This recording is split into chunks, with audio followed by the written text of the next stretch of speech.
Let's keep talking about some editing techniques as we explore some other types of cuts. And the next one I want to talk about is called cross-cutting or parallel editing. This technique is really cool and probably one of my favorites, as it involves cutting back and forth between two or more actions happening at the same time. It can simply be used for phone or video conversations where two characters are talking to each other, or in a more creative way to play with time and space, as we can see in the movie Inception. Especially at this scene where we got these beautiful slow motion shots intercut with them fighting in the dream.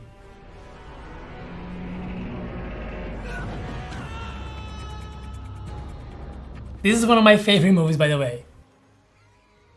It can also be used to build tension, as we can see in The Quiet Place too. Instead of showing one scene at a time, the director decides to use cross-cutting to show two main events happening at the same time.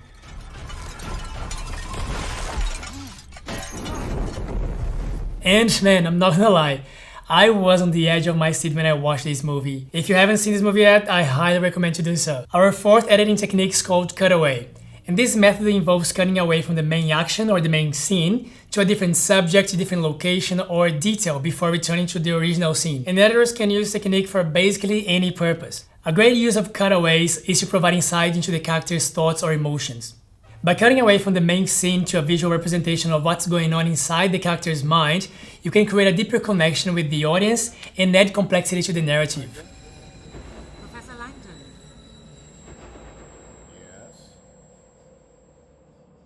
Hello, Robert. Elizabeth.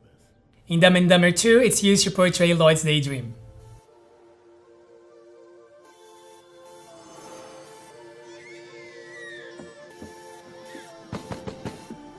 In the sci-fi thriller Push, cutaway shots are used to explore the protagonist's memories.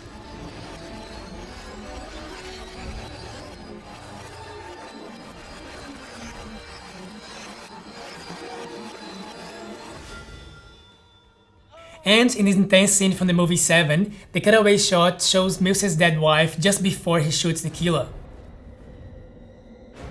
This allows us to experience his anger and panic in his thoughts during this stressful moment. Another cool use of the cutaways is to transport the viewer to a different place and time, as you can see in the Tree of Life, or Harry Potter in the Deathly Hallows.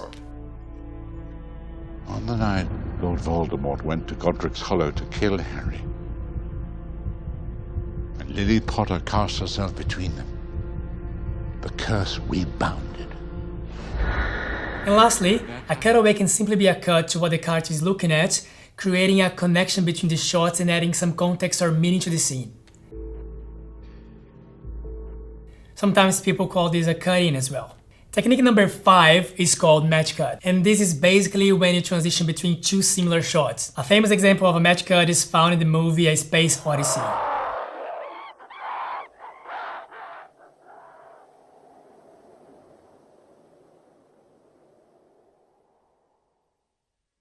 And I cannot forget to mention Everything Everywhere All at Once. This movie is a little bit weird, I'm not gonna lie, but I simply love the way they use match cuts throughout the whole movie.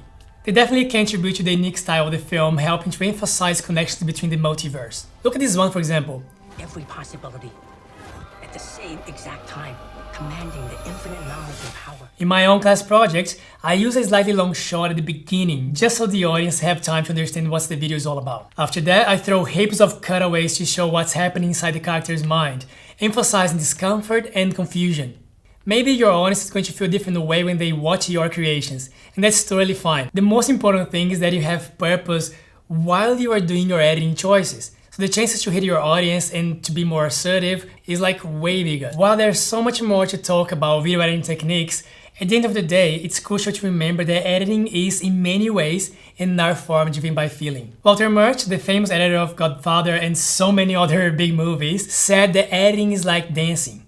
He put it this way: you can explain the rudiments of dance, but to truly learn how to dance, you have to dance. In other words, the more you practice editing, the better you get at it. And as you do so, you develop your own creative approach and a better understanding on how to connect with your audience in a deeper level. And hey, a great way to sharpen your skills is by really paying attention to the movies that you watch.